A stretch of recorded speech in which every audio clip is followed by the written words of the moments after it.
161 jurusan Teknik Ekonomi Konstruksi Universitas Bogor akan menyampaikan materi prinsip rekayasa struktur tentang persyaratan material bahan bangunan sederhana. Yang pertama, material beton. Beton terbuat dari campuran semen, air, agregat kasar dan halus, dan zat aditif jika diperlukan. Material-material ini dicampur dan diaduk dengan jumlah tertentu sehingga mudah dipindahkan, ditempatkan, dipadatkan, dan dibentuk. Dan campuran material tersebut akan mengeras dan menghasilkan produk yang kuat dan tahan lama. Semen berbentuk bubuk dan jika dicampur dengan air akan berbentuk pasta. Pasta semen ini berfungsi untuk melekatkan dan mengikat antar agregat satu sama lain. Jadi jenis semen yang ada di Indonesia antara lain semen Portland putih, semen pozolan, semen Portland campur, semen masonry. Agregat disebut juga kerikil. Agregat ada dua jenis agregat, yaitu agregat kasar dan agregat halus. Agregat kasar berupa kerikil atau brushstroke. Sementara agregat halus biasanya terdiri dari pasir dan kerikil halus. Yang ketiga, air. Air berfungsi untuk melarutkan semen hingga menjadi pasta yang kemudian mengikat semua agregat dari yang paling besar sampai paling halus. Yang keempat, admixtur atau aditif. Aditif biasanya ditambahkan untuk keperluan tertentu. Misalnya untuk meningkatkan mutu beton, mempercepat proses pengasahan dan pengeringan beton. Ya. Campuran beton bisa terdiri dari komposisi di bawah ini: 1 bagian semen, 2 bagian pasir, dan 4 bagian batu. Campuran pasir dan batu tajam bisa dicampur 6 bagian 1 dengan semen. Jika ingin beton lebih kuat dan lebih keras, maka perbandingan komposisinya adalah 1 bagian semen, 2 bagian pasir, dan 3 bagian batu atau agregat. Yang kedua, semen mortar. Yang disebut dengan mortar adalah campuran antara pasir dan semen yang dipakai untuk merekatkan bata, memasang keramik, mengecor, mengaci, atau memplester. Pengertian lebih spesifik semen mortar adalah semen yang bisa langsung digunakan tanpa harus repot-repot menambahkan bahan bangunan lain. Bahan dan pembuatan mortar berbeda dengan semen tradisional atau konvensional. Proses pembuatan semen mortar telah memakai teknologi modern yang terkomputerisasi.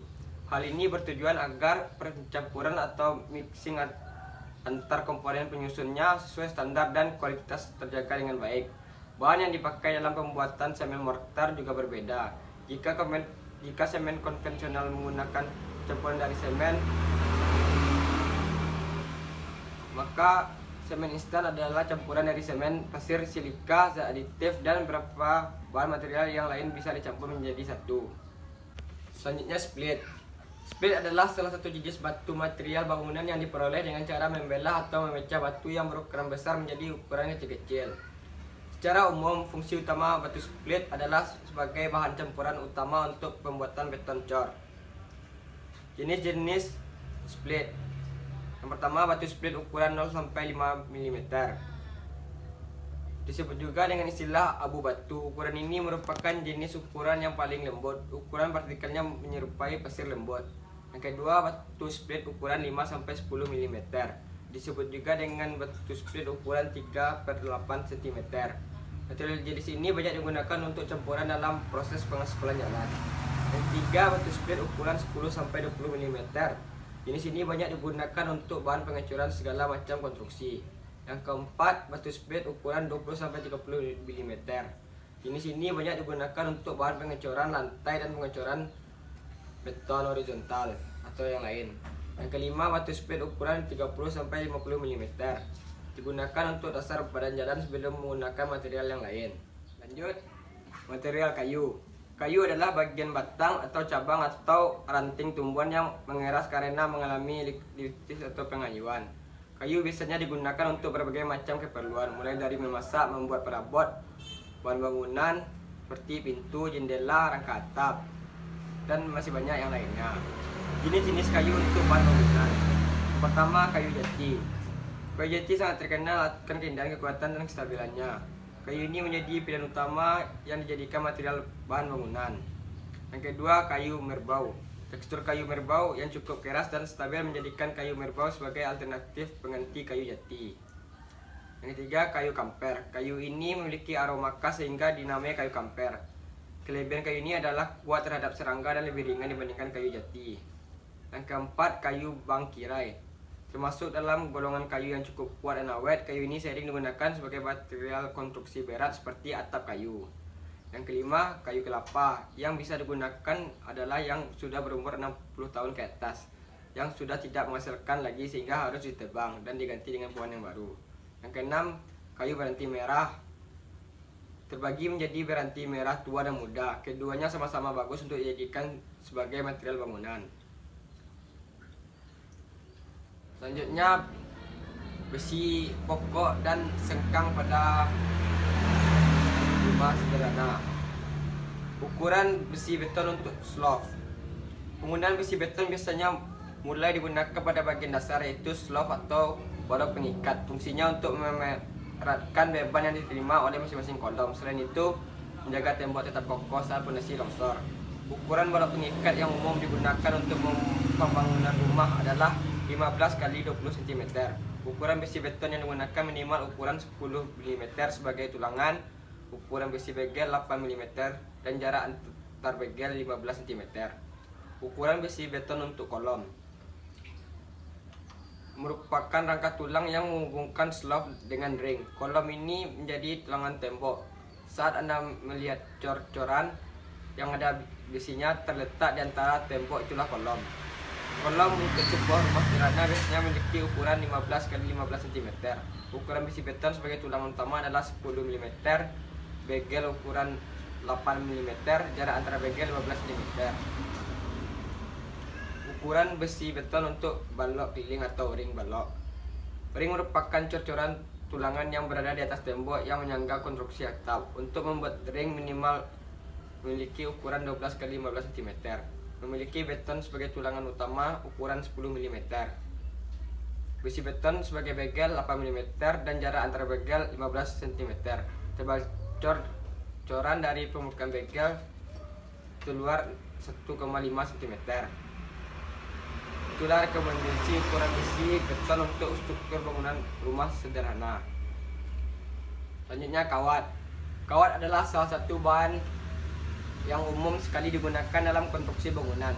Ada banyak jenis kawat yang bisa Anda temui dengan mudah di pasaran. Harganya pun bervariasi tergantung jenis dan bahan yang digunakan. Jenis-jenis kawat. Yang pertama, kawat loket.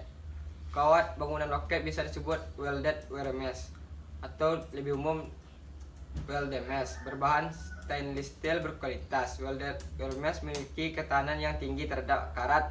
Kawat loket juga disebut terbuat dari besi terbaik yang melalui proses pengelasan secara khusus. Oleh karena itu, kawat loket tampak lebih kokoh, bersih, dan mengkilat. Yang kedua, kawat harmonika.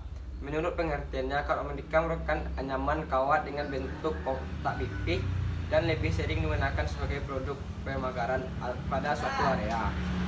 Kawat harmonika bisa ditemukan pada area perumahan dan lapangan olahraga. Yang ketiga, kawat silet. Dikenal juga dengan nama razor wave, kawat silet ini merupakan pengaman yang bagus dan efektif jika digunakan pada sebuah bangunan, baik untuk pagar atau tembok. Yang keempat, kawat duri. Jenis kawat yang terakhir yaitu kawat duri. Fungsi dari kawat duri sama dengan silet, yaitu sebagai pengaman untuk bangunan. Kawat duri juga dapat digunakan untuk melindungi perbatasan negara. Selanjutnya, batu bata. Batu bata menjadi jenis material yang selalu hadir dalam setiap aktivitas bangunan rumah. Pemakaian batu bata bersama dengan semen dan pasir mampu menghasilkan dinding yang kokoh. Apalagi kalau perpaduan bahan-bahan tersebut dilakukan dengan rasio yang tepat dan disertai pemakaian tenaga ahli yang terampil. Jenis-jenis batu bata yaitu yang pertama, batu bata merah. Batu bata merah jadi jenis batu bata yang sering digunakan oleh orang-orang Indonesia. Batu bata ini memiliki harga yang murah, terbuat dari tanah liat yang kemudian dibakar menggunakan suhu tinggi hingga warnanya menjadi kemerah-merahan. Selain punya dahan yang daya tahan yang tinggi. Dinding dari batu bata merasa terasa dingin. Yang kedua, batako. Jenis batu bata rumah yang berikutnya adalah batako. Terbuat dari kombinasi antara semen dan pasir kasar. Proses pembuatan batako dilakukan dengan mesin pres. Dibandingkan dengan batu bata merah, batako memiliki ukuran yang besar. Meski begitu, dari segi bobot, batako punya berat yang lebih ringan dibandingkan batu bata merah. Apalagi batako punya rongga yang cukup besar di bagian dalamnya. Batako kerap digunakan sebagai material untuk membuat dinding luar rumah karena sifat kedap air yang dimilikinya. Yang ketiga, batu bata ringan atau hebel. Batu bata ringan atau hebel jenis batu bata yang beberapa tahun terakhir mulai cukup populer. Batu bata ini dibuat dengan campuran pasir kuarsa, kapur, semen, air, aluminium pasta, serta gypsum. Keuntungan dari pemakaian hebel adalah bentuknya yang rapi, mampu menyerap panas, kokoh, dan serta bobotnya yang ringan. Yang keempat, batu bata berlubang. Sesuai dengan namanya, jenis batu bata ini memiliki lubang di bagian tengah dan tersedia dalam berbagai bentuk. Anda bisa menemukan batu bata berlubang berbentuk balok, melingkar, ataupun melintang. Batu bata ini cocok digunakan pada bangunan bertingkat karena bobotnya yang ringan. Yang kelima, batu bata custom. Batu bata custom atau batu bata purpose made merupakan jenis batu bata yang terbuat untuk pemakaian secara khusus. Bahan untuk pembuatan batu bata adalah campuran pasir dan tanah liat. Umumnya batu bata khusus ini digunakan untuk membantu memudahkan proses pemasangan kusen, pintu, serta jendela. Itulah jenis-jenis batu bata yang bisa digunakan sebagai material bahan bangunan sederhana. Sekian, terima kasih. Sekian video dari saya. Apabila ada kesalahan mohon dimaafkan. Semoga nilai saya diberi nilai yang terbaik dari Bu TV. Jangan lupa like, comment, and subscribe. Assalamualaikum warahmatullahi wabarakatuh.